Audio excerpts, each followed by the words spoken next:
Dans ce phare, le pire n'est pas d'être seul.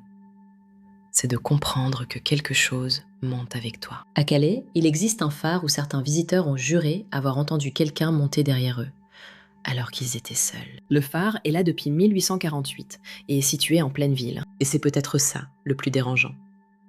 Ce n'est pas un phare perdu au bout du monde. Il est là, au milieu des habitations, comme si quelque chose avait refusé de quitter les lieux. La légende raconte que, pendant les fondations, on aurait retrouvé 2 squelettes sous la tour. Depuis, des employés et des visiteurs parlent de pas dans les escaliers, de voix, de portes qui claquent, et parfois d'un voile blanc qui traverse les étages sans prévenir. Imagine la scène. Tu montes lentement, l'air devient plus froid, les fenêtres sont étroites, la mer disparaît par morceaux derrière les murs, et au milieu de la spirale, tu entends un pas, un seul, derrière toi.